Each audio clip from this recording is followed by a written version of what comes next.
ആഗോള വിപണനത്തിന്റെയും സമുദ്ര വ്യാപാരത്തിന്റെയും ജീവരക്തം എന്ന് വിശേഷിപ്പിക്കാവുന്ന ഹോർമൂസ് കടലിടുക്കിന് സമീപം വീണ്ടും ഒരു കപ്പലാക്രമണം റിപ്പോർട്ട് ചെയ്തിരിക്കുന്നു. അതെ, ഒരിടവേളയ്ക്ക് ശേഷമാണ് പശ്ചിമേഷ്യയിൽ വീണ്ടും യുദ്ധഭീതിയിൽ ആഴ്ത്തിക്കൊണ്ട് ഹോർമൂസ് മേഖലയിൽ ഈ ആക്രമണം ഉണ്ടായിരിക്കുന്നത്. ഒമാൻ തീരത്തിന് സമീപമാണ് സംഭവം. UK മാരിടൈം ട്രേഡ് ഓപ്പറേഷൻസ് അഥവാ UK ITO ആണ് ഈ ഞെട്ടിക്കുന്ന വിവരം പുറത്തുവിട്ടിരിക്കുന്നത്. ഒമാൻ തീരത്ത് നിന്ന് ഏകദേശം 8 നോട്ടിക്കൽ മൈൽ കിഴക്ക് മാറിയാണ് കപ്പലിന് നേരെ ആക്രമണം ഉണ്ടായത്. കൃത്യമായി പറഞ്ഞാൽ തെക്കുഭാഗത്തേക്ക് സഞ്ചരിക്കുകയായിരുന്ന ഒരു വലിയ ചരക്കു കപ്പലിനെ ലക്ഷ്യമാക്കിയായിരുന്നു ഈ നീക്കം. കപ്പലിന്റെ ഇടത് ഭാഗത്ത് ഒരു അജ്ഞാത വസ്തുവന്ന് ശക്തമായി ഇടിക്കുകയായിരുന്നു എന്നാണ് കപ്പലിലെ ജീവനക്കാർ നൽകുന്ന വിവരം. ഇത് ഡ്രോൺ ആക്രമണമാണോ അതോ മിസൈൽ ആക്രമണമാണോ എന്ന കാര്യത്തിൽ ഔദ്യോഗിക സ്ഥിരീകരണം ഇതുവരെ വന്നിട്ടില്ല. ഇടിയുടെ ആഘാതത്തിൽ കപ്പലിൽ പെട്ടെന്ന് തീപിടുത്തമുണ്ടായി. എന്നാൽ ആഗോളതലത്തിൽ വലിയൊരു ആശ്വാസം നൽകുന്ന വാർത്ത എന്തെന്നാൽ കപ്പലിലെ ജീവനക്കാർ സുരക്ഷിതരാണ് എന്നതാണ്. ആർക്കും പരിക്കേറ്റതായി ഇതുവരെ റിപ്പോർട്ടുകളില്ല. കപ്പലിലെ ജീവനക്കാർ തന്നെ ഉടനടി തീ നിയന്ത്രണ വിധേയമാക്കാനുള്ള ശ്രമങ്ങൾ തുടങ്ങിയതായാണ് ഒടുവിൽ കിട്ടുന്ന വിവരം. ഹോർമൂസ് കടലിടുക്കിലൂടെ സഞ്ചരിക്കുന്ന കപ്പലുകളിൽ നിന്ന് പുതിയ സർവീസ് ഫീസുകൾ ഈടാക്കുമെന്ന് ഇറാൻ കഴിഞ്ഞ ദിവസം അറിയിച്ചിരുന്നു. ചൈനയിലെ ബെയ്ജിംഗിൽ നടന്ന വേൾഡ് പീസ് ഫോറത്തിലാണ് ചൈനയിലെ ഇറാൻ അംബാസിഡർ അബ്ദുൾ റസൂർ റഹ്മാനി ഫസ്ലി ഇക്കാര്യം പ്രഖ്യാപിച്ചത്. ഹോർമൂസ് കടലിടുക്ക് തങ്ങളുടെ പ്രാദേശിക ജനപ്രദേശത്തിന്റെ ഭാഗമാണ് എന്നും അതിനാൽ സർവീസ് ഫീസ് ഈടാക്കാൻ തങ്ങൾക്ക് അവകാശമുണ്ട് എന്നുമാണ് ഇറാന്റെ വാദം. വൻതോതിലുള്ള കപ്പൽ ഗതാഗതം മൂലമുണ്ടാകുന്ന പാരിസ്ഥിതിക പ്രത്യാഘാതങ്ങൾ കൈകാര്യം ചെയ്യുന്നതിന് ഈ തുക ഉപയോഗിക്കുമെന്നും പ്രയാസകരമായ സമയങ്ങളിൽ ഇറാനൊപ്പം നിന്ന സൗഹൃദ രാജ്യങ്ങളുടെ കപ്പലുകൾക്ക് ഫീസിൽ പ്രത്യേക പരിഗണനയും ഇളവും നൽകുമെന്നും ഫസ്ലി പറഞ്ഞിട്ടുണ്ട്. ഒന്ന് ചിന്തിക്കേണ്ടത്, ഇറാനിൽ ഇപ്പോൾ തങ്ങളുടെ പരമോന്നത നേതാവിന്റെ സംസ്കാര ചടങ്ങുകൾ നടക്കുന്ന സമയമാണ്. 6 ദിവസത്തേക്ക് മറ്റ് പ്രശ്നങ്ങൾ ഒന്നും ഉണ്ടാകില്ല എന്ന ഉറപ്പിന്മേലാണ് ഈ ഒരു സംസ്കാര ചടങ്ങുകൾ ഇപ്പോൾ നടന്നുകൊണ്ടിരിക്കുന്നത്. കോടിക്കണക്കിന് ജനങ്ങളാണ് ഇതിലേക്ക് ഒഴുകിയെത്തുന്നത്. ഈ ഒരു സമയത്താണ് ഒരു കാര്യം എടുത്തു പറയേണ്ടത്. അമേരിക്ക ഒരു കാര്യം പറഞ്ഞിരുന്നു.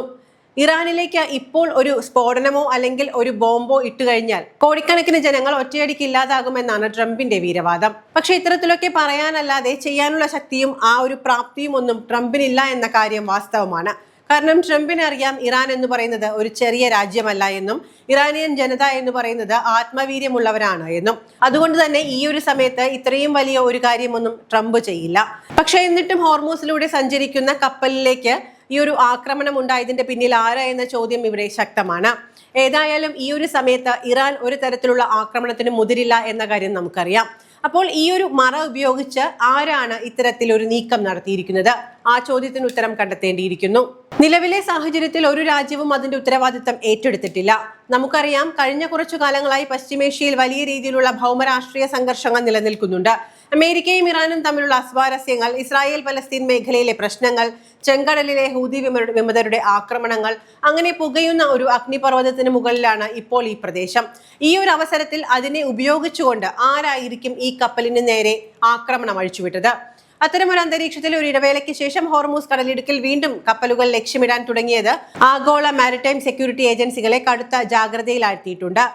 ചരക്കു കപ്പലുകൾക്ക് നേരെ ഉണ്ടാകുന്ന ഇത്തരം അപ്രതീക്ഷിത നീക്കങ്ങൾ അന്താരാഷ്ട്ര സുരക്ഷയ്ക്ക് വലിയ വെല്ലുവിളിയാണ് ഉയർത്തുന്നത്.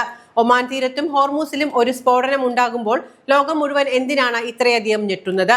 നമുക്കതിന്റെ ഭൂമിശാസ്ത്രവും സാമ്പത്തികപരവുമായ പ്രാധാന്യം ഒന്ന് പരിശോധിക്കാം. ഭൂപടത്തിൽ നോക്കിയാൽ ഒമാനും ഇറാനും ഇടയിലുള്ള വളരെ ഇടുങ്ങിയ ഒരു സമുദ്രപാതയാണ് ഹോർമൂസ്. ലോകത്ത് ഉൽപ്പാദിപ്പിക്കപ്പെടുന്ന അസംസ്കൃത എണ്ണയുടെ 1/3 കടന്നു പോകുന്നത് ഈ ഒരു ചെറിയ ഇടനാഴിയിലൂടെയാണ്. Saudi Arabia, UAE, Kuwait, Iran, Iraq തുടങ്ങിയ പ്രമുഖ ഒപെക് രാജ്യങ്ങളിൽ നിന്നുള്ള എണ്ണക്കപ്പലുകൾക്ക് ലോക വിപണിയിലേക്ക് എത്തണമെങ്കിൽ ഈ ഹോർമൂസ് കടന്നേ തീരൂ. അതുകൊണ്ട് തന്നെ ഇവിടെ ഉണ്ടാകുന്ന ചെറിയൊരു അസ്ഥിരത പോലും ആഗോളതലത്തിൽ എണ്ണവില കുതിച്ചുയരാൻ കാരണമാകും. അത് ഇന്ത്യ ഉൾപ്പെടെയുള്ള വികസ്വര രാജ്യങ്ങളുടെ സാമ്പത്തിക വ്യവസ്ഥയെ നേരിട്ട് ബാധിക്കും. മുൻപ് പലതവണ ഈ മേഖലയിലുണ്ടായ സംഘർഷങ്ങൾ കാരണം അന്താരാഷ്ട്ര വിപണിയിൽ ഇന്ധനവില റോക്കറ്റ് പോലെ കുതിച്ചുയർന്ന ചരിത്രം നമുക്ക് മുന്നിലുണ്ട്. നിലവിൽ ആക്രമണത്തിന് ഇരയായ കപ്പലിനെ സഹായിക്കാനും മേഖലയിൽ കൂടുതൽ സുരക്ഷ ഉറപ്പാക്കാനും അന്താരാഷ്ട്ര നാവികസേനകൾ രംഗത്തുണ്ട്. UK MTO കപ്പലുകൾക്ക് കർശന നിർദ്ദേശം നൽകിയിരിക്കുകയാണ്. ഈ പാതയിലൂടെ കടന്നു പോകുന്ന എല്ലാ കപ്പലുകളും അതീവ ശ്രദ്ധ പുലർത്തണമെന്നും സംശയാസ്പദമായ സാഹചര്യങ്ങൾ കണ്ടാൽ ഉടൻ റിപ്പോർട്ട് ചെയ്യണമെന്നും അറിയിച്ചിട്ടുണ്ട്. ആക്രമണത്തിന്റെ കൃത്യമായ ഉറവിടം കണ്ടെത്താനായി UK, US മാരിടൈം ഏജൻസികൾ അന്വേഷണം ഊർജിതമാക്കിയിട്ടുണ്ട്.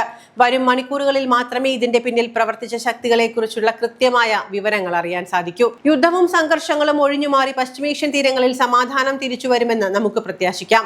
കാരണം സമുദ്രപാതയിലെ സുരക്ഷ ലോകത്തിന്റെ മുഴുവൻ സമാധാനത്തെയും സാമ്പത്തിക ഭദ്രതയെയും ബാധിക്കുന്ന ഒന്നാണ്. അതേസമയം സംസ്കാര ചടങ്ങുകളുടെ അടുത്ത ഘട്ടത്തിലായി അയത്തുള്ള അലി ഖമേനിയുടെ ശവമഞ്ചം ഷിയ മുസ്ലിങ്ങളുടെ പ്രധാന മതപഠന കേന്ദ്രമായ ഖോം നഗരത്തിലെത്തി. ഖോം പ്രവിശ്യയിലെ ജംകരൻ പള്ളിക്ക് മുകളിലൂടെ ഹെലികോപ്റ്റർ പറക്കുന്ന ദൃശ്യങ്ങൾ ഔദ്യോഗിക ചാനലായ IRIB പങ്കുവച്ചു. അയത്തുള്ള അലി ഖമേനിയുടെ മൃതദേഹം വഹിച്ച ഹെലികോപ്റ്ററായിരുന്നു അതെന്നാണ് അവർ ടെലിഗ്രാമിൽ കുറിച്ചിരിക്കുന്നത്. അയത്തുള്ള അലി ഖമേനിയുടെ സംസ്കാര ചടങ്ങിന്റെ ഭാഗമായ വിലാപയാത്രയിൽ ഇറാൻ പ്രസിഡന്റ് മസൂദ് പെഷഷ്കിയാനും പങ്കെടുത്തു.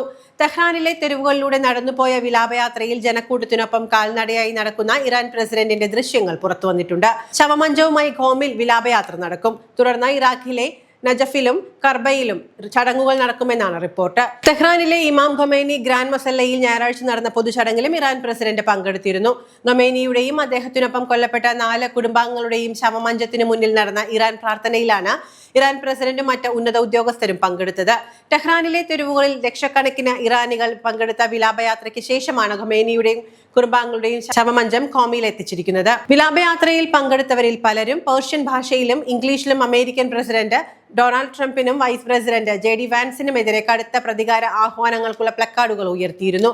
രക്തചൊരിച്ചിലുണ്ടാകുമെന്ന ഇംഗ്ലീഷ് മുദ്രാവാക്യം ട്രംപിന്റെ ചിത്രത്തിനോടൊപ്പം നിരവധി പോസ്റ്ററുകളിൽ പ്രദർശിപ്പിച്ചിരുന്നു.